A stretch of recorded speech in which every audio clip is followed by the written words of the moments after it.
E aí, gente, tudo bem? Sejam muito bem-vindos a mais um vídeo do Parabólica. Cá estou, Pedro Renó, para mais uma aula de filosofia aqui no Parabólica, certo? Para a gente falar hoje sobre também um filósofo neoplatônico dos últimos aí da escola antiga, que é o Porfírio. Então já se inscreve no canal se ainda não for inscrito e curte esse vídeo, porque assim você ajuda o canal a crescer, porque hoje é filosofia, amanhã é sociologia, mas já tivemos história geral, história do Brasil, conteúdo completo para o Enem e demais vestibulares. E curte porque o seu engajamento ajuda o canal a crescer, ajuda a divulgar o nosso canal para a gente continuar fazendo esse trabalho. E os comentários também são muito importantes, certo? Vamos falar então de Porfírio. Na semana passada nós falamos de Plotino, que talvez seja o filósofo neoplatônico mais importante. A gente já falou sobre conceitos gerais de neoplatonismo, falamos de Plotino na semana passada, e hoje a gente fala desse filósofo que ele era discípulo de Plotino. Porfírio, discípulo de Plotino. A filosofia tem muito disso, né? Aristóteles, discípulo de Platão, e por aí vai. O Porfírio, ele está ali nos séculos 3 e 4 depois de Cristo. Ele nasceu onde seria hoje a atual Líbia, mas num tempo onde se fazia parte do Império Romano. A gente já está caminhando para o finalzinho do Império Romano. É ali onde o Porfírio está fazendo a sua filosofia. Por isso que ele é um dos últimos filósofos da antiguidade. E ele tem uma importância para além da filosofia própria, porque ele foi o cara que editou as Enédias, que seriam as obras de seu mentor, de Plotino. Então significa que hoje nós temos conhecimento sobre as Enédias, sobre a obra do neoplatonismo, porque Porfírio editou as obras de seu mestre, o Plotino, certo? O Porfírio também foi um crítico do cristianismo. Isso é importante dizer.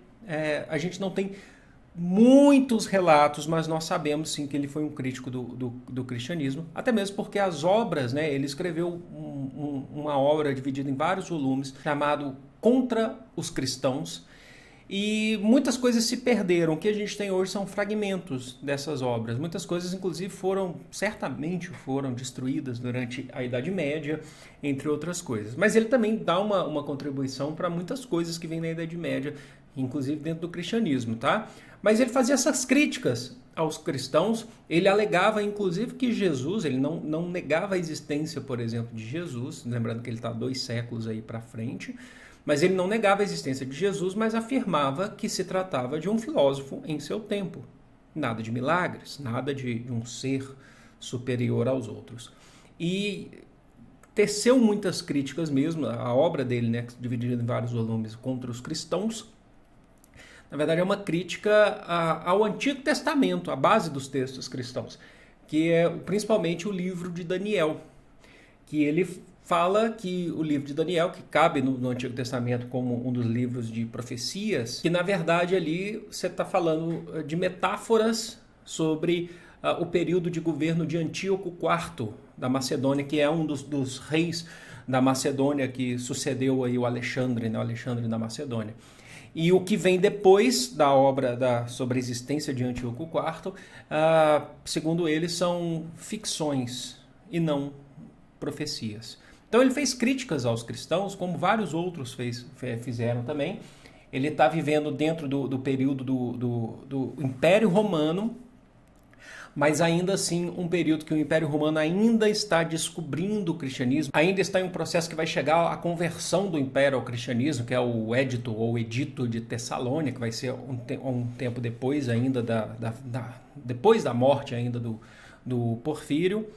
E então muitos cristãos eram perseguidos, e o Porfírio ele fazia críticas aos cristãos, né? Lembrando também que ele era considerado, em questões religiosas, um pagão, inclusive, tá? Então, mas um pagão quando no período onde o cristianismo ainda não era a religião oficial de Roma. Você tinha muitos cristãos, mas ainda não era esse processo, tá? Então, tudo isso que a gente falou ainda foi um pouco sobre a sua biografia, sobre a sua importância naquele período. E a filosofia dele? A filosofia dele é rápida, porém a gente precisa prestar muita atenção. Porque ele vai trabalhar com um conceito da filosofia que é muito importante, e acho que possivelmente eu vou fazer uma aula, talvez se não for a próxima, mas vai ser uma nas próximas semanas, sobre esse tema, que é sobre substância. Ele vai trabalhar com o conceito de substância na filosofia. Eu vou dar um parecer para vocês da substância nesse momento, mas possivelmente a gente vai ter uma aula mais aprofundada sobre isso, tá? Assim como a gente já teve sobre epistemologia, metafísica. A substância, em conceitos gerais, seria aquilo que permanece nas coisas, a substância das coisas, o que é imutável nas coisas. Por mais que essas coisas se transformem, por mais que essas coisas mudem, a substância se mantém. E eu acho que um grande exemplo para a gente falar de substância, que o Porfírio vai pegar esses exemplos e vai tentar fazer uma releitura desses exemplos, é o conceito de substância, tanto em Platão como em Aristóteles. Mas acho que Aristóteles é bem mais interessante a gente pensar, que o Porfírio vai falar bastante, que para o Aristóteles as substâncias, então, elas são imutáveis, elas estão presentes nas coisas, e a substância são as partes das coisas que são únicas nessas coisas. Então, por exemplo, quando a gente trabalha, para quem já assistiu uma aula de Aristóteles aqui, eu falei também, mas é uma aula já que a gente fez ano passado ou retrasado, mas eu deixo no card para vocês. Que ele vai tentar fazer a teoria das causas, para descobrir da onde as coisas vieram. Então, é o famoso exemplo da mesa, uma mesa de madeira. Você vai descobrindo da onde essa mesa vem. Você vai descobrir que a substância dela é árvore, certo? A substância, a madeira. Por mais que a madeira, né? Por mais que essa árvore se transforme em outro objeto, um objeto bruto, depois um objeto mais refinado, até chegar à mesa, a substância dela, a madeira, se mantém. Entenderam como é que funciona? O que o Porfírio vai fazer nesse conceito de substância? Ele vai simplesmente classificar as substâncias para a gente, tá? Ele vai simplesmente fazer uma classificação, ele vai organizar praticamente um mapa mental que a gente vai chamar de árvore de Porfírio. E eu fiz uma para mostrar para vocês, exemplificando, na internet você pode achar várias. Eu fiz uma, editei e vou deixar aqui. Inclusive, vou deixar no meu Instagram também essa árvore de Porfírio. No meu Instagram, se você não me segue, siga lá, ela já está no formato no Instagram. Onde você teria a substância, que dessa substância sai uma coisa material e uma coisa imaterial. Material, um organismo, um corpo. Aí, imaterial, o espírito, certo? Dessa substância material surgem corpos inanimados, como uma rocha, um mineral, não se mexe, não tem ânimo, não se movimenta, e corpos animados, como os seres vivos. Desses seres vivos animados surgem os sensíveis e os insensíveis. Quem seriam os insensíveis? As plantas. São seres vivos insensíveis. Os sensíveis seriam os animais. Só que aí você tem ainda uma outra classificação. Desses animais, você tem os irracionais, como leão, papagaio, periquito, cachorro, avestruz, o que vocês quiserem chamar, dinossauro, e os racionais, nós, seres humanos. Então, o que ele fez? Ele entendeu que a substância ela vai sendo colocada em partes de algo mais geral, de uma substância mais geral, como a gente colocou lá em cima, nessa árvore, pelo exemplo da árvore, até as mais particulares, até chegarmos a nós, certo? Então, esse conceito de substância ele vai diferenciar de outros. Por exemplo, o conceito do monismo. Inclusive, o monismo é um conceito de substância que o Plotino, o mestre dele, falou. O monismo que vem da ideia de que nós temos um, né, que é criador de tudo, substância de tudo, que era uno ou Deus, certo?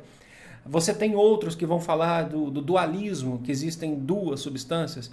O Plotino, o Porfírio, desculpem, ele não está discutindo o monismo ou dualismo ou qualquer outro tipo de coisa. Ele está falando que essa substância ela é compartilhada ao longo de várias classificações. E aí que é interessante, entra uma contribuição significativa para ele. Ele vai ser um cara que vai anteceder, inclusive, o que a gente vai chamar na Idade Média de nominalismo. O que seria isso? O nominalismo, essa tradição nominalista que vai ser bem utilizada na Idade Média, é aquela que nega conceitos abstratos universais para definir as coisas. Segundo o nominalismo, essas coisas são só nomes, nominalismo. E aí você entra, você nega, tá? Você fala assim, não, porque não dá para definir conceitos universais para definir as coisas, falar que isso é isso, aquilo aqui tudo vem de um conceito abstrato, de uma magia. Ele nega, o nominalismo ele vai negar isso. São só nomes que a gente está falando, são só conceitos. Esses conceitos são só nomes. E isso lá na frente, mais para frente, séculos à frente, vai dar origem, inclusive, a conceitos aí, ao método, né, de classificação taxonômica, que é o método utilizado pela biologia, inclusive, para classificar os organismos por características em comum, sabe? Você pegar todos os conceitos, né, e falar assim, que tipo de organismo é esse, que tipo de organismo... Vocês viram que dá para ver isso claramente, inclusive, na obra aí, na árvore de Porfírio. Vocês verem como é que é interessante. A gente não tem tantas coisas sobre Porfírio justamente porque grande parte da sua obra se perdeu. Nós temos fragmentos da sua obra. Mas a gente consegue identificar coisas interessantes, coisas importantes na filosofia dele, nessa classificação sobre a substância, certo? Gente, bem simples, bem rápido, mas eu espero muito que vocês tenham entendido, espero muito que vocês tenham gostado dessa aula. Então, a gente fica aqui com o compromisso de tentar trabalhar mais com substância, conceitos de substância, o que dá origem às coisas, certo? Eu vou ficando por aqui. Foi um enorme prazer, eu amo vocês de todo o coração do mundo. Grande beijo. Fui!